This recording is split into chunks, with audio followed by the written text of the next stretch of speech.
Welcome to another edition of Church and State with Chris Farrar and Brian McCall. Nice to see you again, Chris. Hope you've been well. Oh, busy, but well, thank God. Well, it's a time that keeps lawyers busy these times.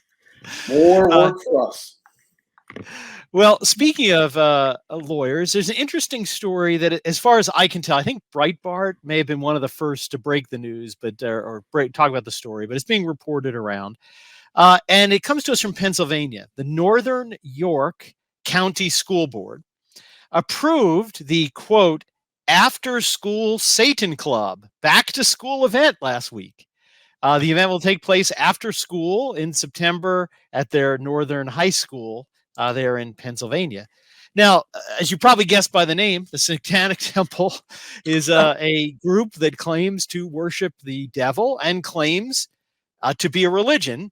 They've been in the news lately because they've been filing lawsuits since the overturning of Roe v. Wade, saying that abortion is a religious ritual for them, and they have a First Amendment religious freedom right to continue killing unborn babies, even if outlawed in various states. So far, that argument hasn't gotten any traction with any courts, but the superintendent and the school board tried to resist this group getting into young children, the youngest probably 13, 14 years old, and said no. Then they threatened to sue them, the Satanists, and they said, okay, sure, as long as you pay for custodial services. So it's sort of where we've come to, the Liberty, the God That Failed, the name of your book, your excellent book. This is where it's brought us, that Satanists have a right to have an after-school club. So what are your thoughts, Chris? Well, we have to be honest about the situation. What is the principled basis under the First Amendment for objecting to allowing a Satanist club to have access to school facilities if the Satanists claim to be a religion? And it is a religion. It's an evil religion. They worship the father of lies. He's their God. And the First Amendment jurisprudence and also Title VII jurisprudence, religious discrimination jurisprudence in general, says it doesn't matter how wacky your belief is, as long as it's sincerely held and constitutes a religious belief, then you're protected by the First Amendment and by various anti-discrimination laws. So what is a religious belief? Well, the Third Circuit, for example, and other circuits have said any system of belief that considers ultimate questions.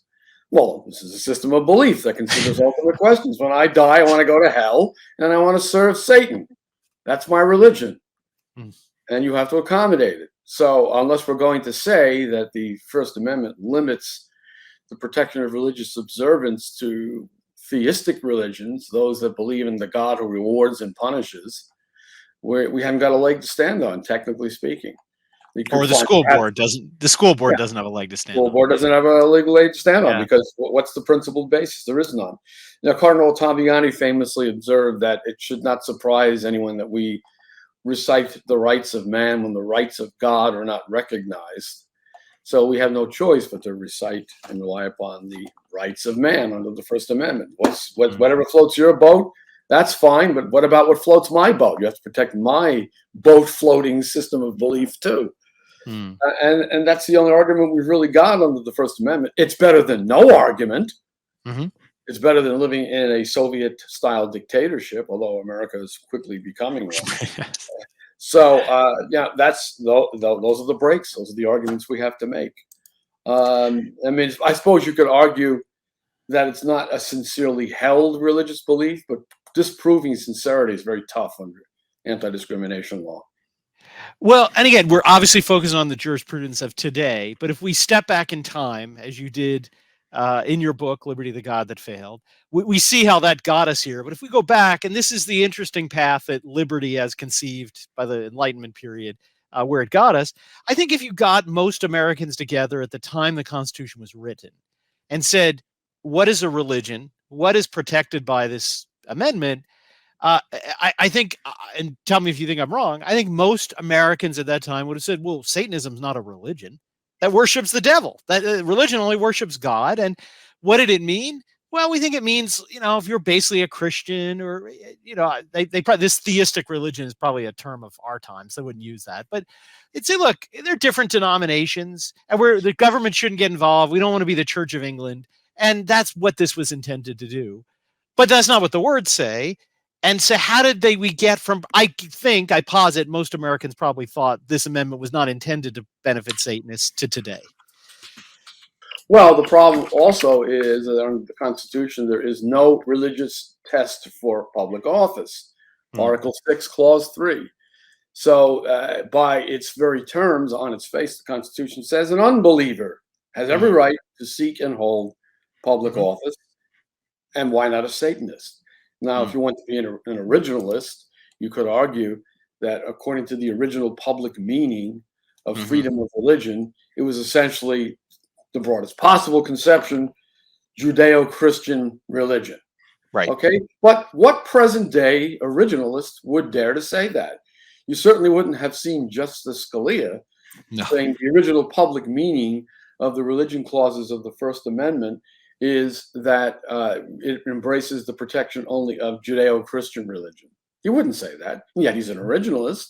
And clearly no one at that time, the time of the ratification of the First Amendment, 1789, would have said that the religion clauses embrace Satanism. No one would have said that. As obviously, the conception was this is a Christian nation. Then again, about 100 years later, give or take, more like 90 years later, the National Reform Association, a Protestant movement of evangelical Protestants, mostly Presbyterians, that I mentioned in the book, was warning that because the Constitution did not ab initio from the beginning reference Christ and his law as the law of the land, in other words, recognize the social kingship in the preamble, then this country would become a Christless, godless blank. Because the organic law of the country makes no reference to Christ. And they said this, by the way, even before the incorporation doctrine in the Gitlow case. The incorporation doctrine says that the provisions of the Constitution, including the First Amendment, so-called separation of church and state, are incorporated via the 14th Amendment to apply to the states. So that with the adoption of the 14th Amendment, the states must observe the same religious neutrality as the federal government. Well, these Protestants, even before Gitlow, were saying that the mere existence of the federal Constitution would have a kind of gravitational effect on the states. And they would voluntarily, in imitation of the federal document, incorporate a religious neutrality into state law. And they did, state by state. They even provided at one of their conventions a hypothetical example of a German immigrant who comes to America and says, what's this all about? You're supposed to have religious neutrality in this state that I have immigrated to. Look at your federal constitution. Well, I demand the same in Massachusetts or Pennsylvania or any other state where the German immigrant sets foot. And they were warning this would happen, that the pressure to imitate the federal model would cause the states to become religiously neutral. And if the state is religiously neutral, and religion means any kind of system of belief that deals in ultimate questions, then the state has to ultimately allow a Satanist club. Well, if we step back from the legal and historical to the philosophical for a second, what really is the root of this problem? Again, I agree with you. Even Scalia wouldn't be willing to say that today if he were alive.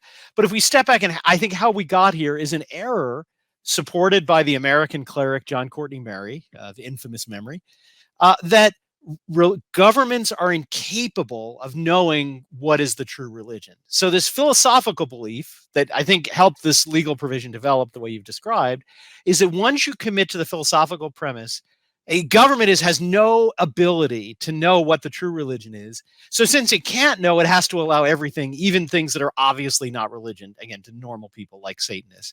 I mean, what do you think? Is that where we're getting at as a core philosophical problem? That's Locke's originary position in his letter, an essay concerning toleration, where he mocks the claim that there should be a state religion and that the state should follow the religion of the state. And he says, well, what religion? What religion would that be? And this is the liberal prescribing, the liberal cure for the problem that liberalism has caused. Because by the time Locke came onto the scene, the fragmentation of Protestantism into a multiplicity of sects had left it impossible to determine which was the true religion. I'm thinking of a particularly amusing example where the Cromwellian revolutionaries petitioned Cromwell to promulgate the doctrines of the Christian religion as if he were the Pope, because there There was so much confusion over what Christianity entailed in terms of doctrine and dogma. So Locke comes into this situation, throws up his hands and says, oh me, oh my, how can we have a state religion when no one really knows which religion it should be? And it certainly can't be the Catholic religion, as he warned, because if you let the Catholics establish the state religion, then they'll be intolerant of what they consider false religions. So we can't have that. So we have to tolerate everyone, paradoxically enough, except those who recognize that certain religions cannot be tolerated, meaning the Catholics. So the only religion not coming in for toleration under the Lockean regime is Catholics. And again, that's that same point. You're right. Locke begins it. It's what John Courtney Mary pushed at Vatican II. That, well, governments just can't. How can they ever know? Even though I teach business association law. I was just teaching it today. The concept artificial entities like a government need real people, and real people can know these things. So the government can, because the people that run the government can know what the true religion is. So if they can, the thing called the government certainly can. But again, we've sort of been sold this liberal lie that there's no way the government can ever know the truth. And Leo rejected that completely. Yes. In Immortality Day on the Christian Constitution of the State.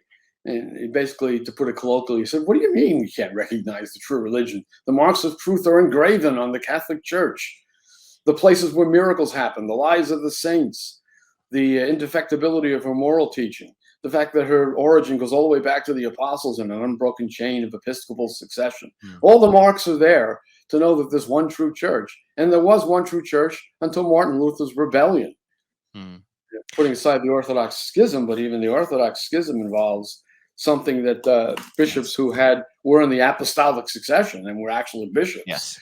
So basically, Leo said it's obvious which is the true religion, and his teaching is essentially that even in states that don't recognize the kingship of Christ, they are still bound by his teaching because it binds all men, whether they're baptized or not, especially in the area of the natural law. And that would mean things like abortion, contraception, divorce, so-called gay rights. All of these things are contrary to the natural law, and via the social kingship of Christ laws and institutions reflect at a bare minimum the natural law in their laws and institutions. And that binds every nation. But now, because of this principle that no one really knows what the true religion is, thanks to the Protestant revolt, we end up with a liberal cure for the liberal factionalism, which is recognize all the factions. Well, and because liberals are the most inconsistent people, we're now living in a country where, ironically, these Satanists are given access to school children. And not that far away geographically, I know personally, and people that are being fired from their job because they're not being accommodated their religious belief against getting a certain medical procedure against a certain virus that is very popularly named these days. So again, ironically, as they're not even consistent, the Satanists have more rights than a sincere Christian who's objecting to a particular vaccine. And that's the irony of where we are. Yeah, well, it's the end stage of this whole process of the emancipation of the body politic, the so-called emancipation, from the influence of the Catholic Church. It's a rebellion against the Church. The order of altar and throne, as they like to call it. Yes. If you get rid of the altar and the throne, and there's no organic relationship between church and state, then, as Leo put it in his encyclicals, you've cut the state off from its soul, and you have a dead body politic. And it's been rotting away ever since. And now we're in the final stages of political decomposition. Well, and speaking of decomposition, we'll turn our next story over to Rome, where the Cardinal Mario Gretsch gave a kind of interesting statement on August 29th. He is the chief organizer of the current Synod on Synodality, which I almost laugh every time I say it. To me, it's like your boss coming up to you and saying, we're going to start a 3-year process of meetings about meetings. What are we going to talk about? Meetings. Right? I mean, it's absurd. There's so many absurd things. But in any event, he is the Bergoglio's henchman who's going to orchestrate this synod. We know all these past synods have been highly orchestrated. The outcome was predetermined. Where it was Baldassari before, this is Gretsch is the new henchman for this synod.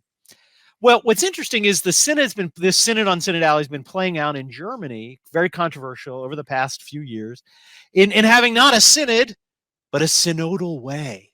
Don't call it a synod. It's not a synod. It's a synodal way, where they're having a bunch of meetings with bishops, priests, and lay people, all of which are pretty crazy, who basically are proposing very uncontroversial things like married clergy, ordaining women, contraception, homosexuality are perfectly good moral acts, and you can have a conscientious objection to the church's teaching on moral issues. You can opt in or out of, well, I opt out on contraception, for example. So these nuts in Germany have been doing this for a couple of years. They've received several rebukes. One, a public letter of hundreds of bishops and cardinals around the world. One, all of the bishops of the Nordic countries, Sweden, Denmark, Norway countries. Actually, believe it or not, Pope Francis himself, a couple of years ago, sent a letter saying, you guys are getting a little too crazy. Very mild rebuke, but you're kind of getting a little ahead of yourselves. Calm down. So Gretsch announced this week that he is decrying as denunciation, that's his word, the number of public criticisms of the synodal way. Now, it's kind of interesting. I'm decrying denunciation, but what if it's something that needs to be denounced? Well, yeah. First of all, let's call it what it really is. The synodal way is Bergoglio's way. Yes, because the synodal process is just trappings for what Bergoglio wants. So he has this big gathering in Rome. It's a nice junket for everybody who attends. And he dictates the agenda. He makes sure that the final report says something along the lines of what he would like to see promulgated. And it's all just a dog and pony show for Francis. Yep. And this is the one who talks about the decentralization of power as he presides over the most ruthless centralization of papal authority we've seen in our lifetimes, overruling his own living predecessor on the obvious truth that you can't suppress the received and approved rite of Mass in the Western Church, which is a work of the apostles perfected down through the ages and the foundation of Western civilization. He just thinks he can overrule it like it's part of the Vatican City traffic code. I hereby rescind my predecessor's provision. But his predecessor's provision was not really a provision. He was just recognizing the ecclesial reality that the traditional Latin Mass is a cornerstone of the ecclesial edifice erected by the Holy Ghost itself. Pope has no more power to abolish that than he does to abolish the church. So, but Francis thinks it's legislation, and that he's the new Congress or legislative representative, and so he can just repeal his predecessor's legislation, which of course undermines the credibility of the church. So this synodal way is just another way of reducing church teaching to a technocratic legislative process subject to repeal at the whim of those who are in power. No, absolutely right. And I've already, summarized to you some of the crazy things they're talking about. But notice, here's what Cardinal Gretsch says, and I want you to listen for some of the modernist techniques that Pope Pius X warned us about. I think a fraternal correction and dialogue is very positive. So it's good to correct them. Next sentence. But why a public denunciation? It doesn't help. It only polarizes. That's a Bergoglian phrase. It polarizes further, right? So on one side of his mouth, yes, correct them, but don't correct them. It polarizes them. So again, the conservative can say, oh, look, he's saying it's okay, but then he's saying it's not. Now, here's the next little technique. He says, again, I've told you the things they're publicly talking about. And he's asked, but I don't know why they're criticizing them. For me, speaking of himself, it's one thing to follow what gets published and another thing to follow what is really going on in the synodal way. It's a process. Classic modernist technique. Well, look, you're reading their published documents, the synodal way, what they're saying they're doing. That's not really what they're doing, what they say they're doing. What they're really doing is good. Pay no attention to what that looks like. And this is exactly what Pope Pius X in Pascendi told us.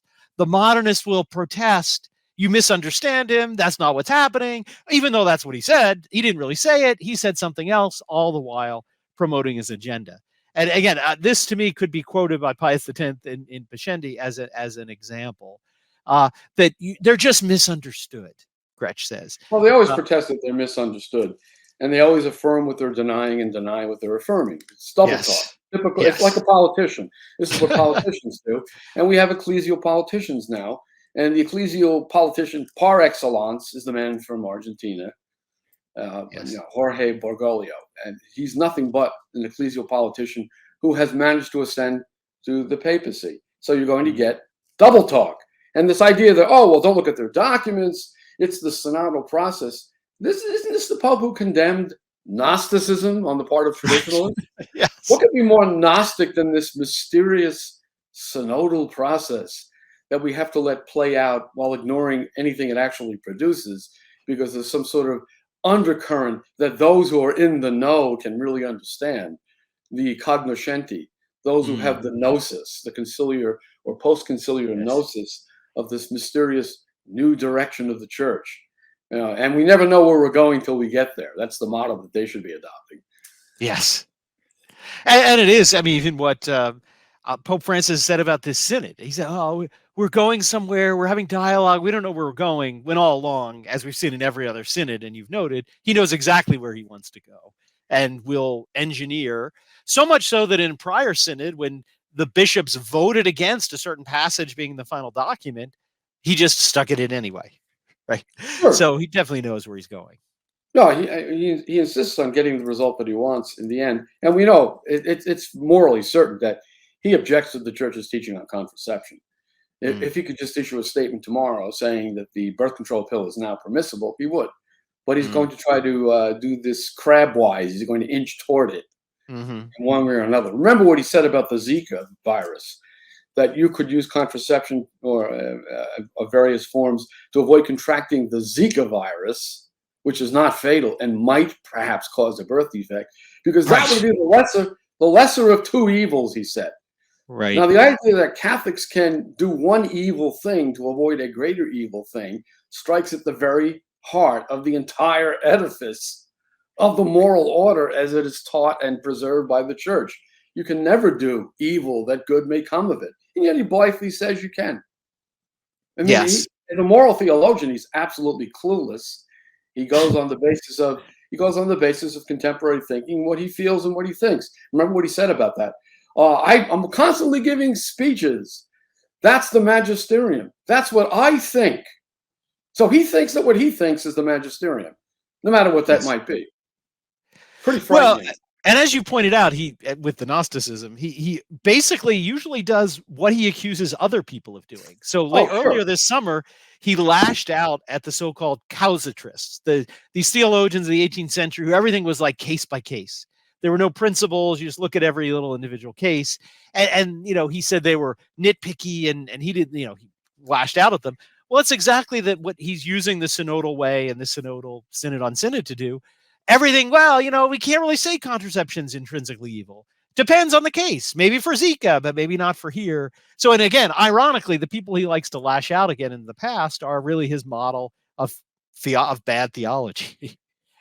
Yeah. Well, we don't know where this is going to end up, but I'm sure he has some more horrible ideas in store for us, among which seems to be an attack on the teaching of Humanae Vitae, and some way of legitimating the use of contraception. There's no question that's what he wants to do. Whether he'll be able to pull that off is another thing.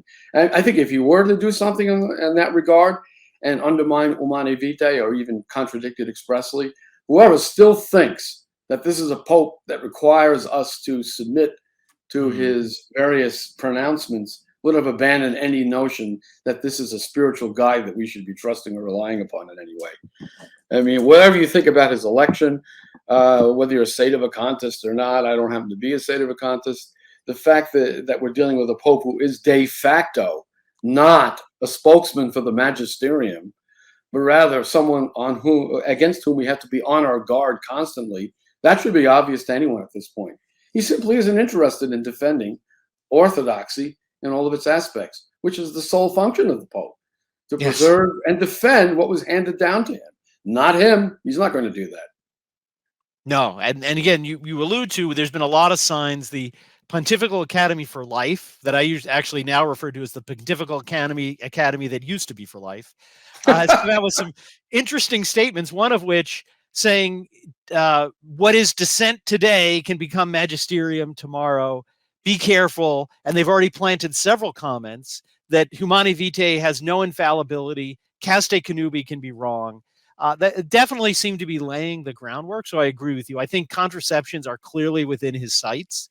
Again, how this will play out, we'll see. But it clearly seems to have a target on its back for this, and we know that is one of the big issues that is played out in Germany. They're in their little path where they're lost down the road. They are talking about being allowed to object to objections to contraception and do what you want. So, one of his spokesmen citing Amoris Laetitia, I forget which one it was. I'd have to look at my notes.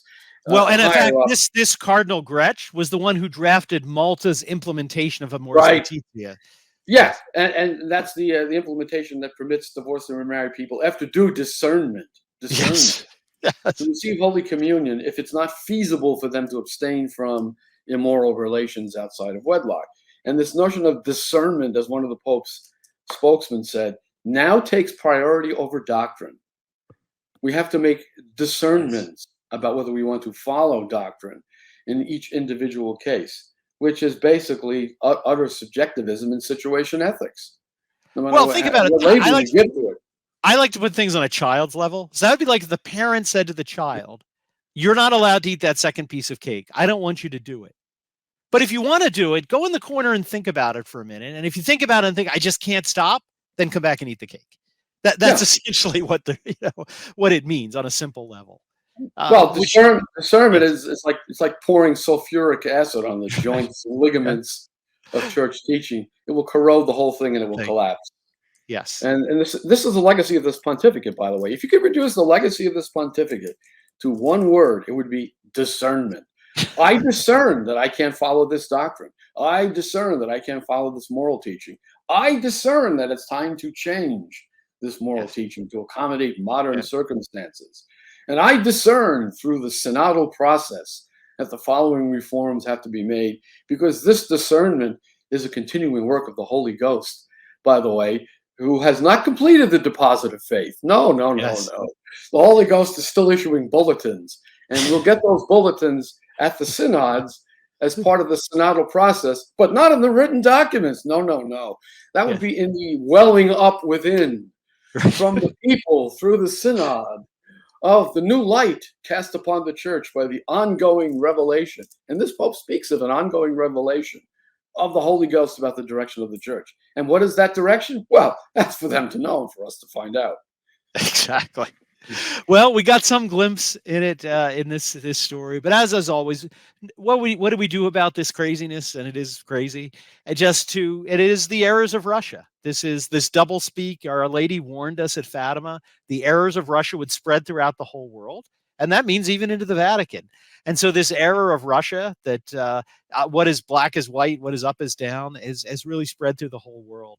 And she gave us the answer to it. It's the 5 First Saturdays. It's the Rosary. It's her scapular.